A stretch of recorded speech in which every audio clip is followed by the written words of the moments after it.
E o D'Artagnan para os íntimos só, que é o pessoal daqui, do Canal 14 ao vivo da TV FEB, vai fazer o preparo de hoje. Ficou vermelho, Joãozinho? Boa tarde, meus amigos. O capítulo que nos cabe a leitura e o comentário do livro Vida Feliz, da Joana de Ângeles, psicografado pelo Divaldo, é o capítulo 101, e diz assim: necessitas de serenidade a cada passo. Serenidade para discernir, atuar e viver. A vida é galopante e muda os seus cenários a cada minuto, exigindo permanente serenidade a fim de não esmagar as pessoas. Quem se aflinja e tenta seguir a velocidade ciclópica destes dias, arrebenta-se, porque sai de uma para outra situação com muita rapidez, sem mesmo tempo para adaptação na fase anterior. As notícias chegam e os acontecimentos passam, produzindo imenso desgaste emocional, mental e físico. Resguarda-te na serenidade, preservando os equipamentos da tua existência que estão programados para uso adequado e não para o abuso. Mais uma vez, as reflexões da Joana são no sentido de nos auxiliar a nos conduzir perante os nossos desafios da existência. E a solução dessa vez, o auxílio dessa vez, é a lembrança da importância de nos abrigarmos na serenidade. Se a gente observa bem, a serenidade, quando é nossa companheira, ela redunda num estado de docilidade, aquele estado em que a gente pode ponderar mais facilmente, que a gente pode visualizar mais facilmente. E nossa atuação, que muitas vezes é agitada, descontrolada, acaba até machucando quem está à nossa volta, ela ganha um ritmo certo. Ela, em vez de hesitante, ela se torna firme. Então, se a gente de fato está preocupado com o nosso bem-estar, com o bem-estar do nosso próximo, que a gente tenha essa lembrança de saber escolher o ritmo certo para as nossas decisões. Boa palestra a todos.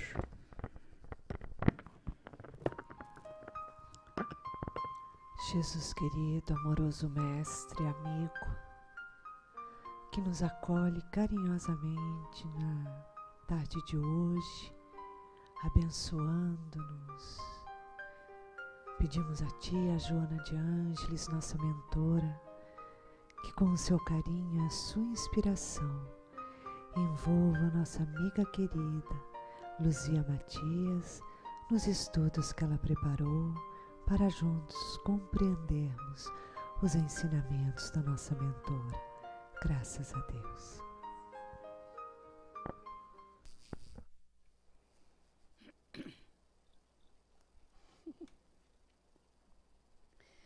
Queridos, boa tarde.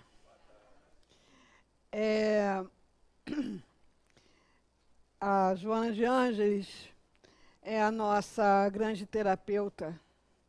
E se a gente considerar uma casa de Joana de Ângeles, com todas essas pessoas, acho que é o maior grupo de terapia que eu já vi, né? E com tantas oportunidades da gente estar trocando informação e caminhos de cura, caminhos de autoconhecimento, caminhos de renovação. Às vezes eu fico pensando, né, no momento em que esse movimento começou na espiritualidade.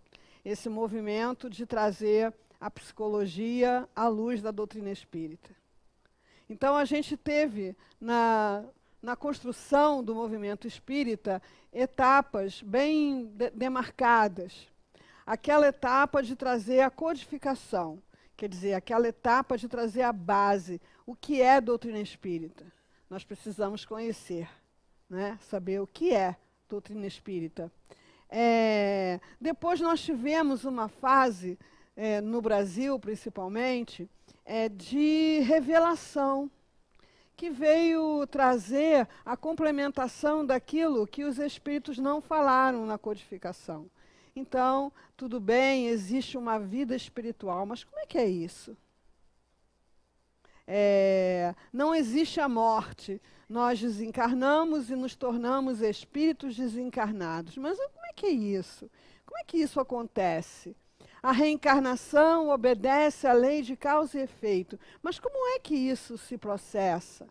Então, nós tivemos um momento de grandes médiuns, como Chico Xavier, Ivone Pereira, que vieram trazer para a gente essas informações que os espíritas lá, ao tempo de Kardec, né, alguns já estão por aqui, né, em que não se tinham essas informações detalhadas, porque precisava-se primeiro consolidar as bases. Então, com André Luiz, com Ivone Pereira, com Divaldo Pereira Franco, nós fomos tendo uma abertura nessas informações, né? Que as coisas começaram a fazer mais sentido. Agora, a partir de um certo ponto, eu diria que Joana de Ângeles é um marco desse ponto, veio para nós uma pergunta. Você já sabe da existência de Deus, ou seja, de uma inteligência subjacente a toda a criação, do micro ao macrocosmo. Você já sabe das leis divinas ou naturais que regulam todo o movimento que nós fazemos num processo evolutivo. Você já sabe da reencarnação. Você já sabe da comunicabilidade, porque, muito embora hoje nós tenhamos menos experiências pessoais com a comunicação mediúnica, nós temos uma vasta literatura de documentação. Ok, os desencarnados se comunicam com os encarnados através de médiuns. Você já sabe que tudo tem um objetivo maior, uma fatalidade, que é a felicidade de cada um de nós. Agora, o que é que você está fazendo? O que é que você está fazendo desse conhecimento, né? Então, Joana de Ângeles veio aí inaugurando essa era para que aquele que conheceu a doutrina espírita, para aquele que pôde ampliar os horizontes da vida em dois mundos, possa finalmente consolidar um processo de autodescobrimento e de autocura. Então, o livro que vocês estão estudando é Amor, Imbatível Amor. É um livro belíssimo, lindo, da série psicológica de Joana de Ângeles. E assim, eu estar aqui hoje é um conjunto de fatores, e também a prova da proteção divina e da assistência de Joana de Ângeles sobre essa casa. Porque no dia que eu estava marcada, eu amanheci com uma conjuntivite do cão, assim, né? Tirei uma foto linda, um selfie, mandei para nossa amiga, ela deve ter desmaiado quando viu aquilo, né? Enfim, não pôde vir. Né? Aí, assim, não passou nem uma semana, a criatura já me liga para mim vir, porque a pessoa que ia vir perdeu a voz. Está afônica. E eu estava ótima. Mais de 2 dias para cá, eu estou tossindo sem parar. Então, eu digo, não, se eu for, vou falar, ficar tossindo, paciência. Porque eu já fiz uma palestra assim, tossindo sem parar, lá no Leon Denis. Aí estava o professor Zé Jorge na mesa e altivo. Eu olhava para eles desesperada, façam alguma coisa. E eles, nem de bola, eu fiz a palestra tossindo. Então, deve valer, né? Palestra tossindo. Então, se eu começar a tossir, paciência. Bom, ela pediu para eu escolher, e eu escolhi uma partezinha do capítulo Algozes Psicológicos. Algoz é aquele que tortura, é aquele que impõe sofrimento. Um algoz psicológico é um torturador interno. É alguma coisa que se ergue na nossa psique para nos causar sofrimento. Não é ninguém de fora, não é o inimigo, não é aqueles nomes bonitos todos que a gente viveu aí pelas encarnações aprendendo, é algo de nós mesmos, é uma parte da nossa própria emoção, do nosso próprio sentimento, das nossas próprias experiências. E eu escolhi a angústia em função de eu estar lidando com algumas pessoas muito angustiadas, inclusive jovens. Então, como nesse momento na minha vida eu tenho conversado com muitas pessoas vítimas desse algoz, torturadas por esse algoz, algumas em processo de autodestruição por não suportar mais a angústia, eu escolhi, porque quando a gente tem que falar, a gente estuda mais, né? Eu escolhi falar sobre angústia para mim fazer um mergulho, né, nesse pensamento da Joana de Ângeles sobre esse assunto. Então, a angústia é um sentimento humano. E ela começa citando um pensador chamado Kierkegaard, né, um filósofo. Essa semana não deu para eu ler a obra dele. Então, eu deduzi, né, me perdoem os entendidos em filosofia. Aliás, aconteceu um negócio muito chato comigo, porque quando eu entrei no ensino médio, tiraram a filosofia. Quando eu saí, puseram de novo. É uma perseguição. Eu fui conhecer filosofia quando eu fui fazer uns estudos sobre Jung, né? Porque a gente, levando adiante um trabalho com base na psicologia junguiana, como é o de Joana de Ângeles, a gente tem que começar a saber do que está falando, quando fala self, ego, eixo, ego-self, né? Então, fiz uma pós de Jung lá, eu fui apresentada como se deve à filosofia. Mas são muitos pensadores, né? Então, não dá para a gente abarcar isso em pouco tempo. Mas o Kierkegaard definiu a angústia como sendo aquilo que nos caracteriza como seres humanos.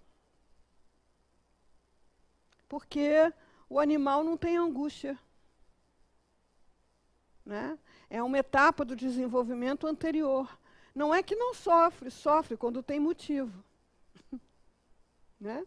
Às vezes dá uma inveja do cachorrinho, né? A casa está lá pegando fogo e está lá, vou esperar o que eles vão resolver. Dá uma inveja. Então, o ser humano é angustiado. E isso tem uma característica ainda de incômodo, porque se a gente não tiver um incômodo, a gente não se move. A gente não se mexe. Aliás, o nosso nível de tolerância ao incômodo é elevadíssimo.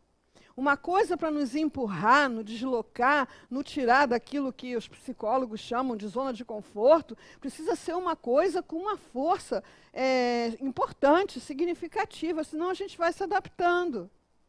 Né? A zona de conforto, às vezes, é uma cama de prego. Mas aí a pessoa não sai da cama de prego, porque aqueles pregos ela já conhece. Tem um que espeta mais, tem um que espeta menos, ela vai se ajeitando ali, né? Então, a angústia é essa mola. E ela tem uma intenção.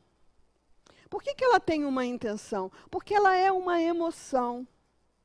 E as emoções, hoje, a gente sabe que estão representadas no nosso equipamento físico, através de neurotransmissores. Então, essa questão de humor, alegria, vontade de viver, autoconfiança, tem uma parte que é do espírito, mas, a partir de um certo ponto, passa a ser uma reação em cadeia, que vai levar à produção ou à inibição desses neurotransmissores. Então, a gente sabe, por exemplo, que a pessoa que fica fixada numa angústia durante muito tempo, ela poderá produzir enzimas que vão inibir a produção de serotonina. E aí ela vai ter um transtorno que vai precisar ser medicado. Então, existe essa programação na nossa psique. Se a gente não estiver fluindo no sentido da lei, a gente experimenta algum desconforto. Então, a lei é de progresso, não é? A lei é de progresso. Nós somos programados para a felicidade. Nós somos programados para o amor. Mas Deus criou esse negócio de livre-arbítrio. Eu, se fosse ele, não criava.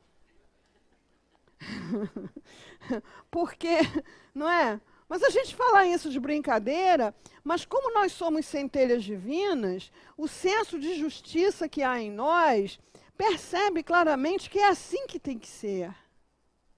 Para que uma conquista tenha significado, ela tem que ser feita a partir das tuas escolhas. Então, uma coisa é o teu pai te dar um carro novinho. Aqui, meu filho, é legal, é um carro novo, quem não gosta de ganhar um carro novo? É legal. Agora, quando você compra o seu primeiro carro, é outra coisa, né? Agora, eu me lembrei, quando eu ganhei meu primeiro dinheiro, eu era estudante de medicina, e eu ganhei um dinheiro fazendo tradução, né, para um laboratório.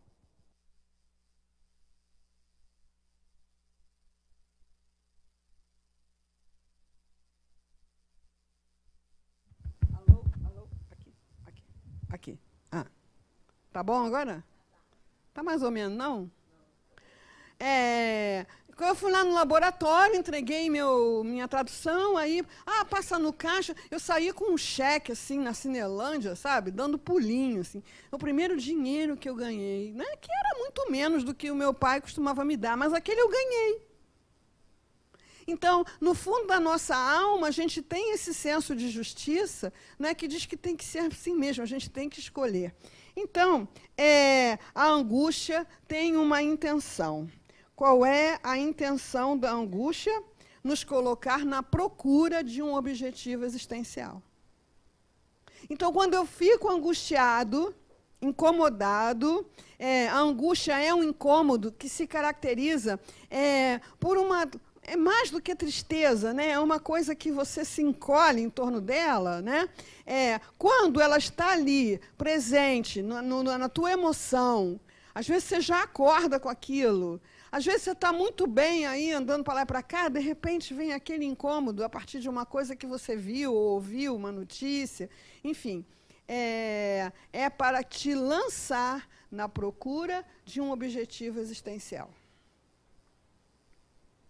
Então, isso quer dizer que a gente vive sem objetivo existencial? A ideia da criação é uma ascensão constante. Então, de repente, quando você vem para o Seja, as primeiras vezes, qual é o seu objetivo existencial? Encontrar uma explicação para o teu sofrimento, encontrar pessoas amigas, conhecer o que é essa coisa, doutrina espírita, o que é isso, ler os livros. Mas eu só poder ficar nesse lugar a vida toda? Tem gente que fica, né? Eu digo que é espiritólico, né? Então, quando era católico, ia à missa, né? Recebia a hóstia, né? Depois ia para casa satisfeito. Já assinei no livro, né? Depois fica espírita, fica do mesmo jeito. Vem para a reunião, bebe aguinha, toma passe e já sai na rua com cara de santo, né? Já está tudo certo. E fica assim, anos a fio. Mas, a partir de um certo momento, isso vai começar a angustiar. Vai começar a angustiar, porque você vai ver coisas acontecendo à sua volta. Nós vimos aí nos vídeos, nós vemos nos convites que a Iraci faz, até roga praga, né? Vocês não fizerem. Ela deve ter lido a Emília, do Monteiro Lobato, quando era criança, né? Eu aprendi com a Emília a fazer isso. Funciona. A Emília mandava em todo mundo, ela fazia ameaças, mas ela não dizia qual era a ameaça. Você faça isso, porque senão...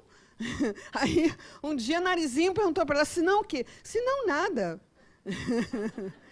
Porque quando você fala assim, o senão fica a cargo da imaginação da pessoa. Vai ser muito maior do que qualquer coisa que você possa dizer, né? Mas, enfim, você começa a ver o quê? Pessoas com um semblante descontraído, pessoas com um semblante animado, olhos brilhantes, braços afetuosos. Mas o que essa gente faz, né? O que será que eles fazem? Aí você vai começar, né, a procurar uma coisa. Vamos dizer, você arrumou um emprego. Ok? Você agora é recepcionista do Seja. Aí você vai ficar um tempão ali, abraça, né? Beija, senta a pessoa, abraça, beija, senta a pessoa, abraça, beija, senta a pessoa, abraça, beija, senta a pessoa, né? Um dia você vai dizer assim, não, peraí, tem outra coisa que eu possa fazer? Então, a evolução vai assim, um dia você vai ser presidente de casa espírita. E aí, agora alcançou a perfeição? Não, agora qualquer dia você vai arrumar uma federação. Né? Enfim, então é assim que funciona. Então nós vamos ter sempre, eu vou chamar, entre aspas, de angústia boa. Né? O que é angústia boa ou do bem? É aquela angústia, aquele incômodo que dá para deslocar você de onde você está para um lugar melhor. Esse é o objetivo. Agora, tem uma espiral descendente aí, que é o que a gente está vendo acontecer com muitas pessoas, né? Essa angústia leva a uma insatisfação generalizada. Então, a pessoa não fica só com aquela sensação vaga de incômodo, que a leva a se perguntar qual o motivo do incômodo, que a leva a se perguntar o que eu posso fazer para mergulhar na insatisfação. E aí é algoz mesmo. É algoz mesmo, porque você não está bem com você não está bem com a sua imagem, você não está bem com seus familiares, você não está bem na sua casa, você não está bem na cidade, você não está bem em lugar nenhum. Então, essa insatisfação tem vários graus, vários níveis. E aí, se tiver alguém insatisfeito aqui, agora você já sabe o que é. Você começou com uma angústia. Como você não saiu da angústia para o patamar seguinte, de um novo objetivo existencial, você agora está insatisfeito. Por que você está insatisfeito? Porque você não pode acomodar na angústia. Você não pode ficar paralisado.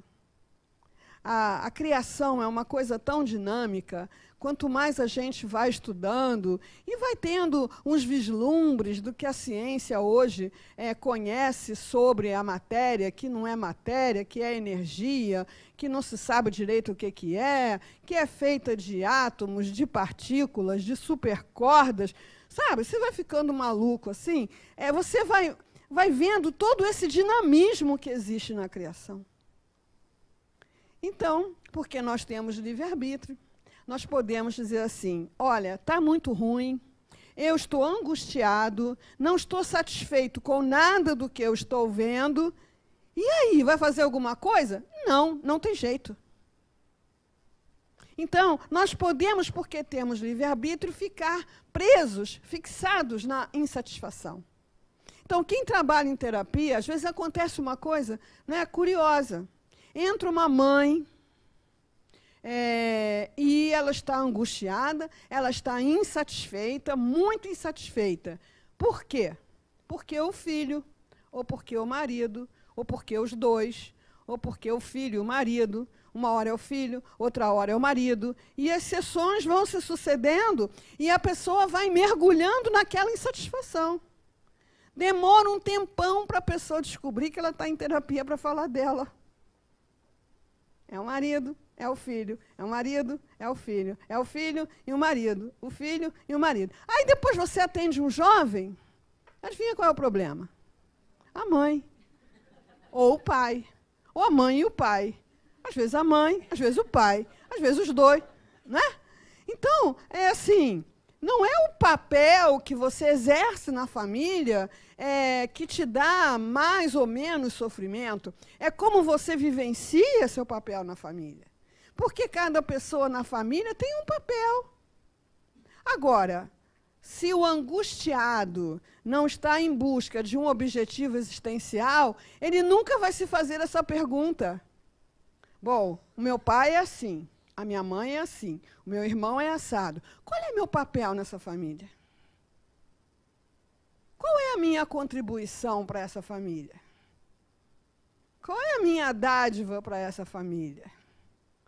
Não, não posso fazer nada nessa família. Sabe por quê? Porque meu pai é assim, minha mãe é assado, meu irmão é assim. E isso fica nesse território da insatisfação. Nós não podemos ser felizes nessa cidade. Aliás, tem uma diferença, né? Felicidade é uma coisa, alegria é outra.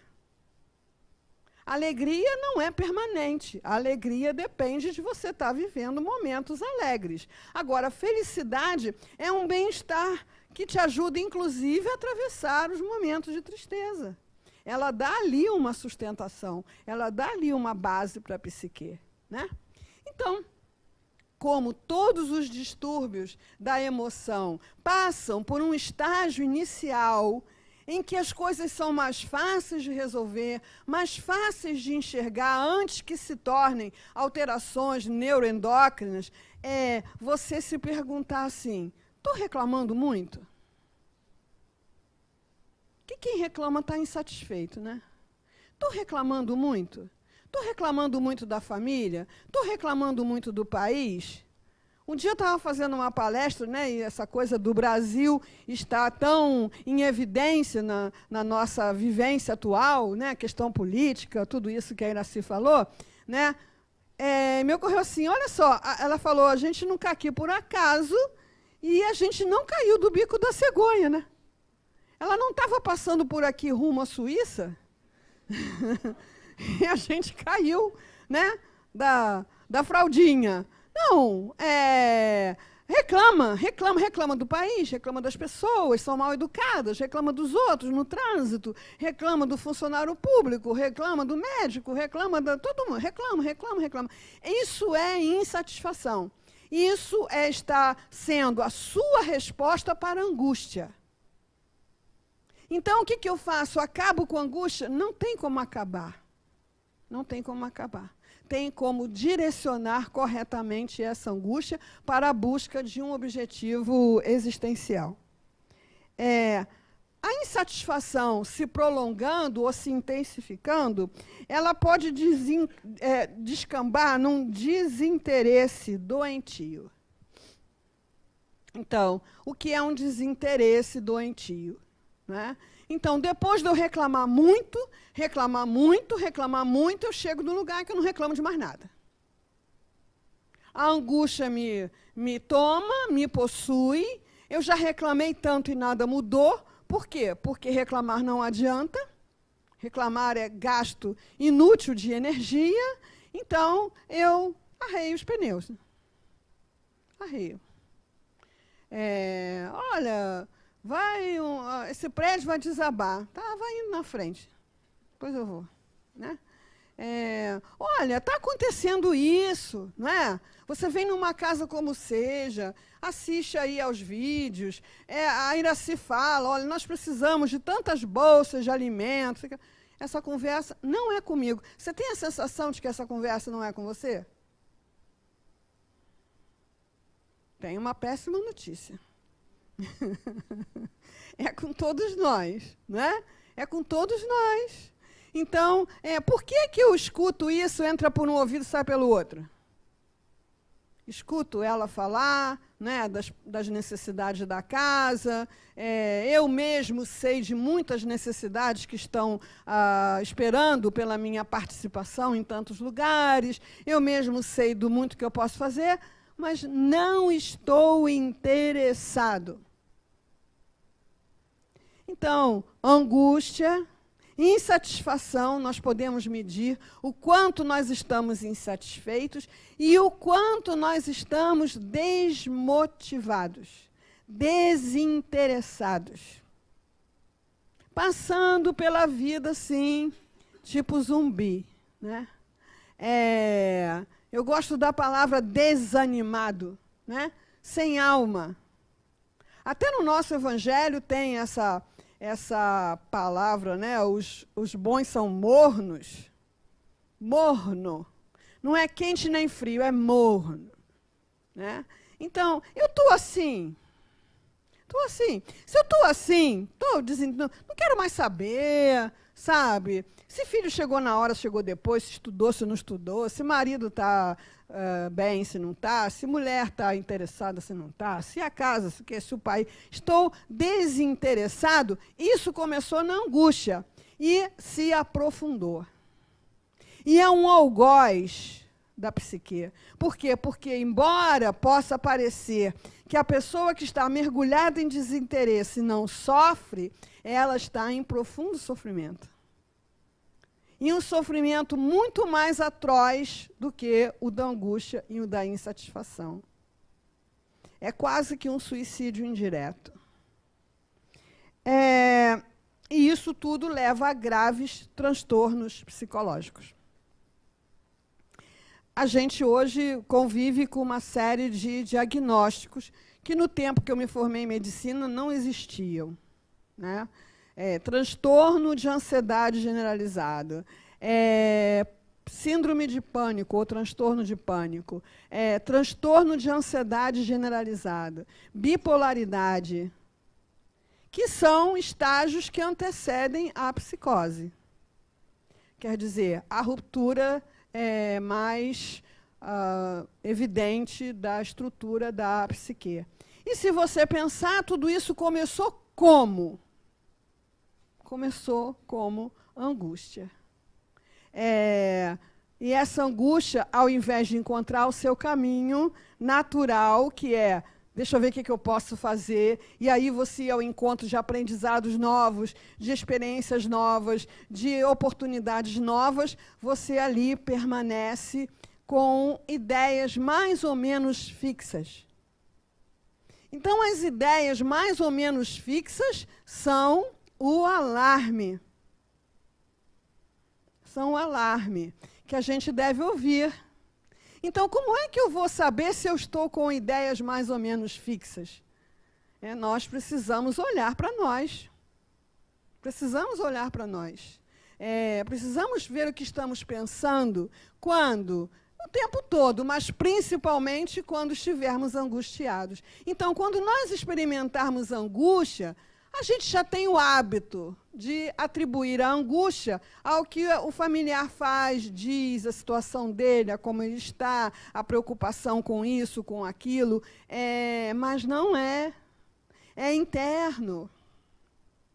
Então, a gente precisa se perguntar o que em mim responde pelo incômodo que eu sinto quando olho essa situação, quando experimento essa situação, quando alguém vem para mim com essa situação. Então, as ideias mais ou menos fixas, é tão importante que a gente passe a ter esse olhar para dentro, né? Tão importante, porque justamente isso é novo para a humanidade. É novo.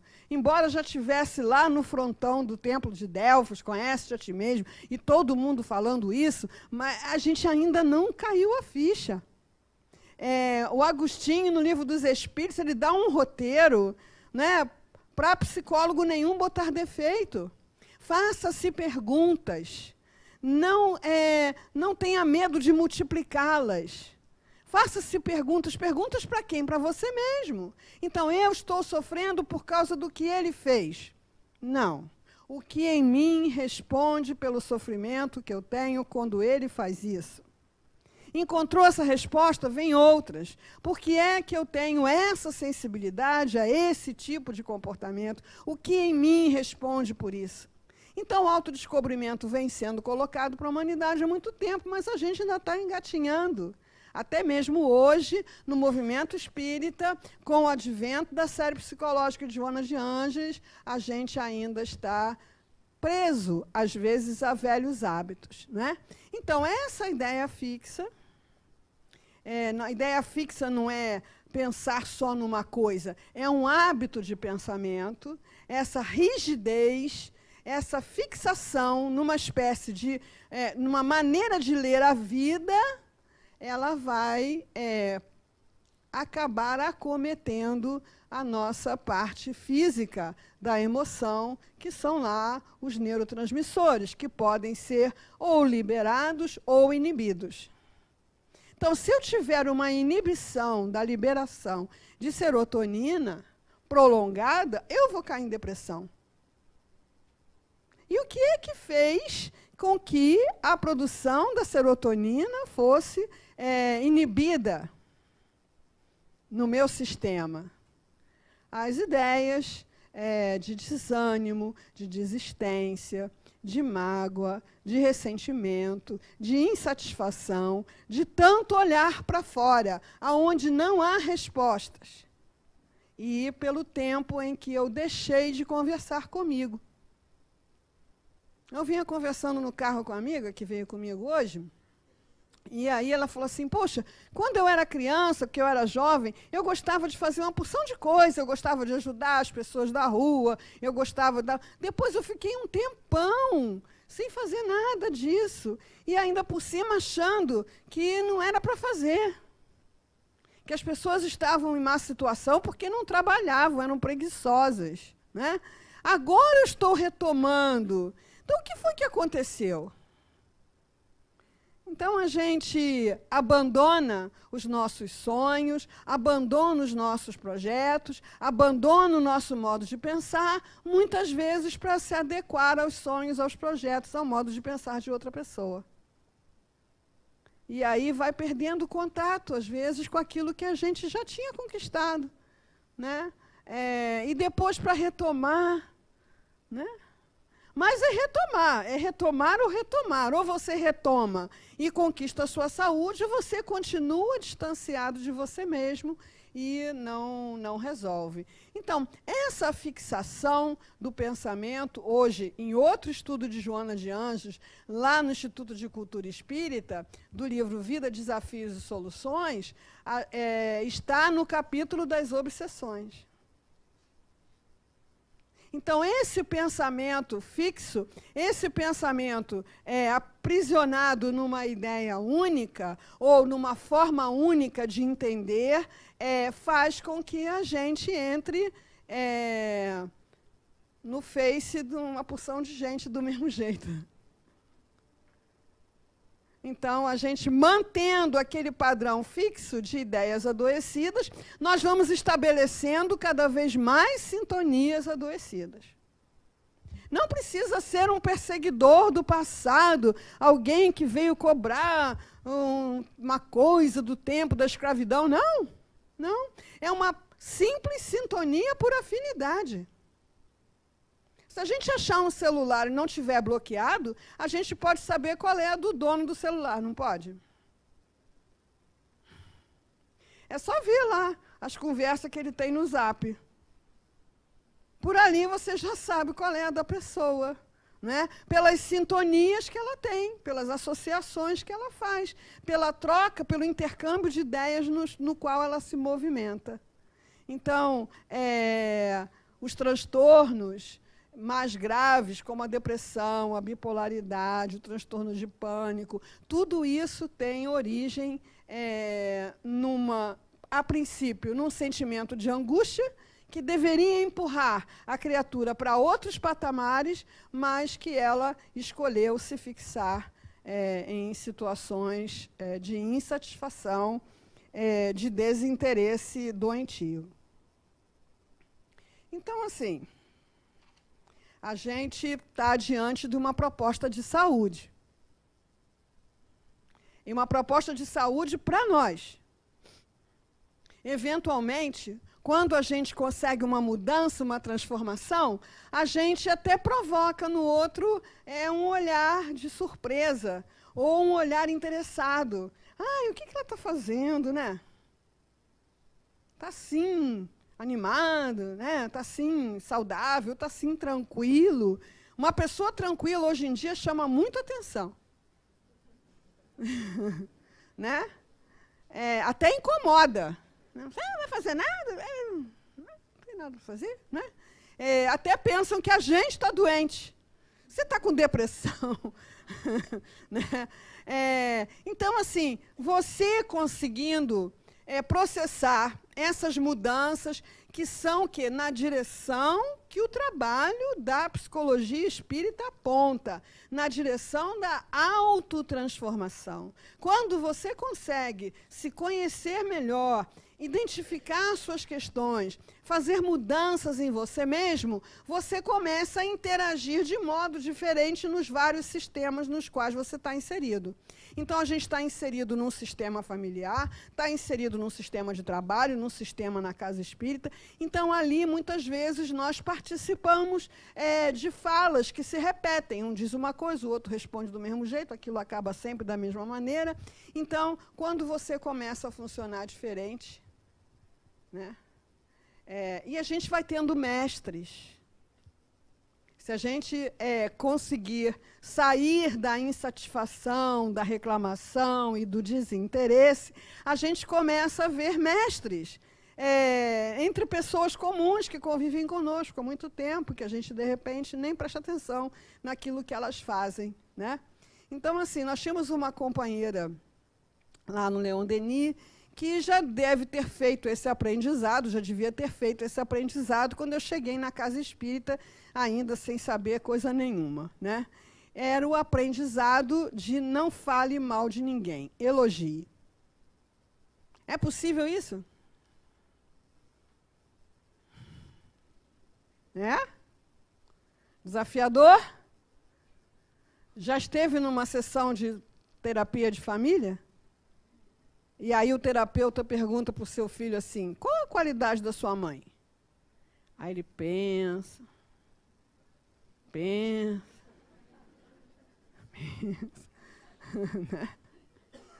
Então, assim, é um desafio, né? É um desafio. Então, a angústia que eu tenho nos relacionamentos que são insatisfatórios podem estar me empurrando para esse patamar. De eu prestar mais atenção nas qualidades que as pessoas têm do que nos seus defeitos. E, em hipótese alguma, me abandonar aos comentários sobre esses defeitos. Por quê? Porque quando eu me abandono a esses comentários sobre esses defeitos, eu entro no Face. Adivinha de quem, né? Daqui a pouco eu estou falando mal da pessoa, vai um monte de gente curtir. Né? Para nós que somos dessa era aí das comunicações, fica tão fácil visualizar isso. Né? Então, ela já fazia isso. E um dia eu estava lá muito aborrecida com meu marido, posso falar, ele hoje não veio, ele também não me segue no YouTube. Né? E eu fui falar com essa companheira, né? Poxa, ele isso, ele aquilo, ele isso, ele aquilo. Ela escutou aquilo tudo e ela não o conhecia de relacionamento, ela só o conhecia de vista. Ela escutou, depois ela falou assim, ai, mas ele é muito bonito. Era a única qualidade que ela conhecia. Ele é muito bonito. Gente, dá uma raiva. Tá. Mas passa, a raiva dá e passa, porque você vem com aquela insatisfação, reclamar daquela pessoa e alguém apenas pontua as qualidades. Mas, aos poucos, você aprende. Aprende como se faz.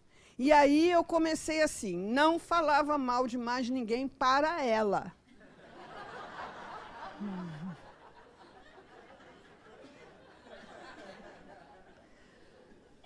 Hoje eu já sou bem mais resistente a isso. Por quê? Porque eu percebi que você fala mal de alguém, você fica impregnado de alguma coisa. Você fica numa angústia, num incômodo. E é por isso que a pessoa fica buscando aliados, para ver se acalma aquele incômodo. Olha, fulano fez isso, eu fiz aquilo, você não acha que eu agi certo? Aí o outro fala assim, perfeitamente, eu no seu lugar faria muito pior. Mas por mais aliados que a gente arrume, não passa. Não passa por quê? Porque essa angústia está querendo te levar para um outro patamar de amor. E quando você consegue galgar um outro patamar de amor, as pessoas à sua volta percebem, notam. E aí tem uma boa chance de você, ao longo do tempo, colocar as pessoas para pensarem, colocar as pessoas para reverem suas posições. Às vezes, as pessoas do nosso relacionamento têm um funcionamento de sentar numa mesa, né, imaginária, e colocar o problema dela para você. Olha, meu problema é esse. Aí a gente, inadvertidamente, começa a propor soluções. Por que você não faz assim? Aí a pessoa diz, isso não dá. Por que você não faz... Não, isso não funciona. Tá. Não, você não está entendendo. E ela fica ali só recusando. Tudo que é oferta de solução ou de melhoria que chega até ela, ela fica ali recusando. Ela está numa angústia profunda, que só ela vai saber o motivo. Agora, eu fico angustiado com isso? Por quê? Então, eu tenho que olhar para dentro e saber o que em mim fica tão mobilizado quando alguém está reclamando de alguma coisa. Porque, às vezes, a pessoa só quer reclamar, que falta só 5 minutos. Só isso. Ela só quer reclamar, né? E a gente precisa parar com essa mania de salvar, né? Eu tenho que salvar. A pessoa está reclamando, ela só quer reclamar, deixa ela reclamar um pouquinho, né? De repente, ela se escutando, ela encontra uma alternativa. Agora, a gente já começa a dar solução, já começa, faça isso, faça aquilo. O que em mim responde por isso? Está sempre dentro da gente, né? Os sintomas da angústia que não encontra esse canal, então, resumindo, para a gente encerrar, insatisfação, desinteresse, azedume, baixa afetividade, ausência de objetivo, vazio existencial. E o que é que, na maioria dos casos, está servindo de energia para todo esse processo? O tema de uma próxima palestra. Culpa. Culpa. Em primeiro lugar, culpa. Em segundo lugar, culpa. Em terceiro lugar, a culpa. Então, se a pessoa está reclamando e eu não me sinto culpada por aquele sofrimento que ela está relatando, eu posso ouvi-la tranquilamente, sem ficar logo querendo tirar ela daquele lugar. Por que eu estou querendo tirar ela daquele lugar? Porque eu estou incomodado. Porque eu me sinto culpada. Por que eu não procuro melhores situações para a minha vida? Porque me sinto culpada, porque acho que não mereço. Por que é que eu me abandono a pensamentos fixos que só fazem aumentar o meu sofrimento? Porque me sinto culpado. Então, a angústia, por paradoxal que pareça, ela vem nos provocar uma mudança para patamares existenciais mais saudáveis e promover um trabalho terapêutico que é fundamental para a saúde, para a felicidade, para o bem-estar, que é o auto-perdão. E o auto-perdão não é me desculpar, não. O auto-perdão é me compreender e me colocar no tratamento específico, que é dar amor. Então, em todos os cantos dessa casa, vocês têm o tratamento eficaz da culpa e da angústia, que são portas abertas para a doação de amor. Obrigado, queridos, pelo carinho.